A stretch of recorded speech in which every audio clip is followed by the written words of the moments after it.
Hey there, everybody.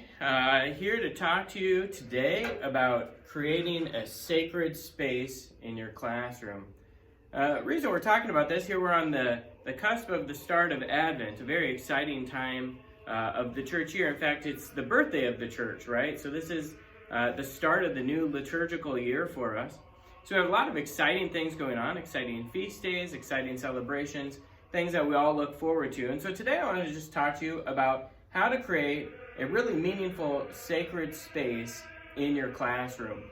Something that you and your students can really use day to day to really help you dive deeper into the faith. And so first we're going to talk about kind of the elements of a sacred space for Advent. First and foremost, this isn't real complex, this isn't rocket science, and it needs to be something that's unique to each homeroom. So if you were to walk around the school and pop into other classrooms, you would see that everybody's sacred space is going to look a little bit differently. We all have different things we can use. We all have different access to different things. So use what you have, but have some fun with it and have fun with your students as well. All right, so all I'm doing today is I'm taking just a regular old school desk. That's what I'm going to use for my prayer table in my sacred space.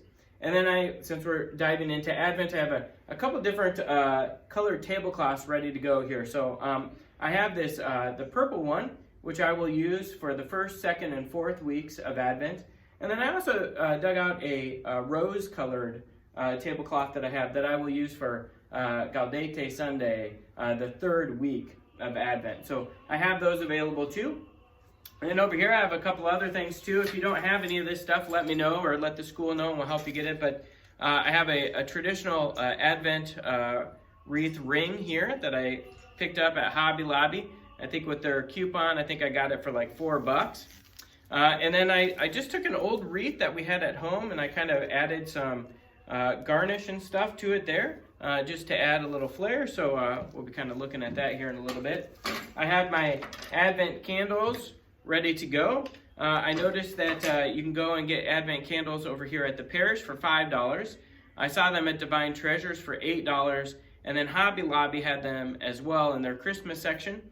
With the coupon, I think those ran about $5 or $6 as well. Okay, and then I have some other items here too behind you. I have some items I'm going to be talking about. So I have a statue of Mary, the Holy Family here, and then an image of the Nativity. And then behind me as well, I have a craft that the class and I did at the beginning of the school year. We did a Marian consecration, and so this is our Marian consecration heart, and all the students signed it. And I'll be talking about how to add unique items like that to your sacred space. In addition to that, I also brought in some items. So I'm going to be talking about Our Lady of Guadalupe, whose feast day is this month as well.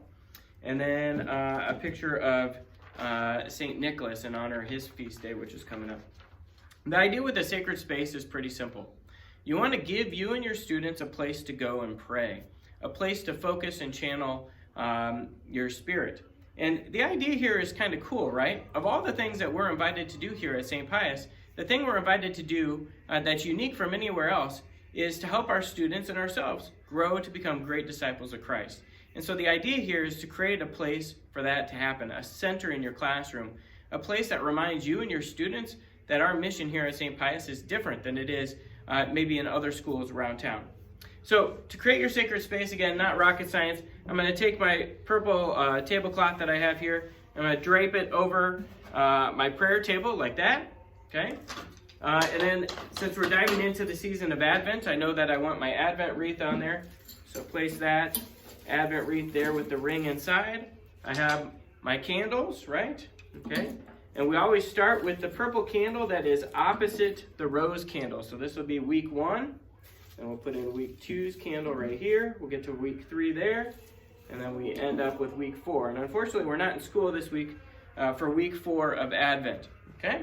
Now, obviously, we're not going to be lighting these candles here in school. At least we're not supposed to. So something that we do in the Tallman house, which is kind of fun, is why it works out that I have 4 kids at home with me.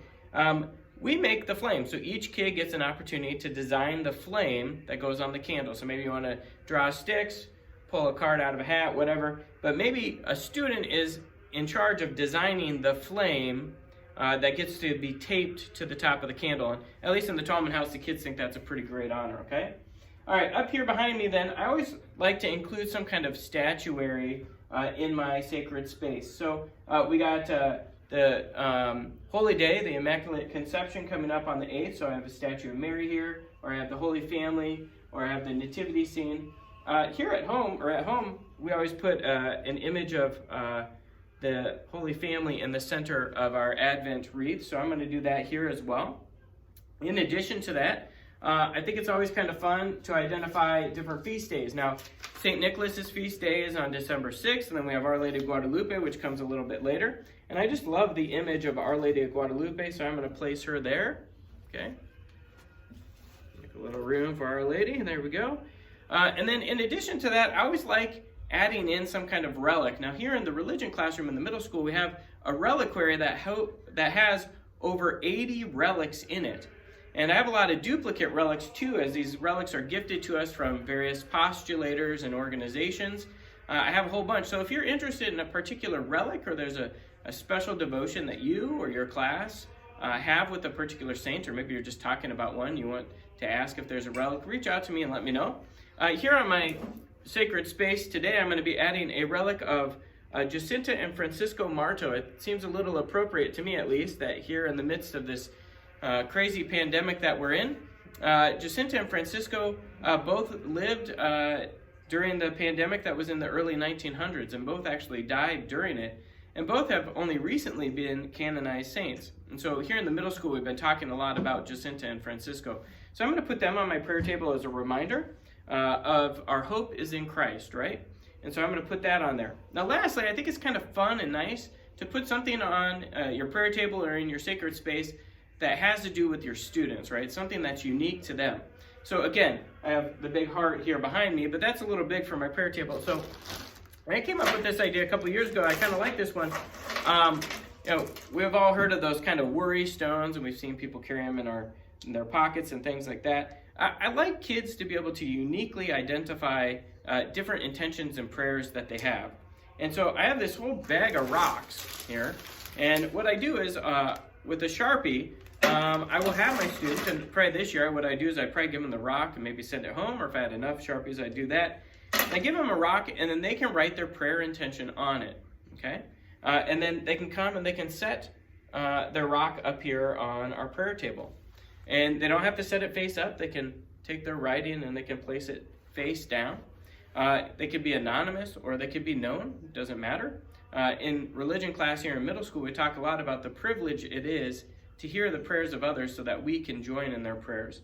So I like to teach the kids not to shy away or be scared from sharing their prayers and their intentions.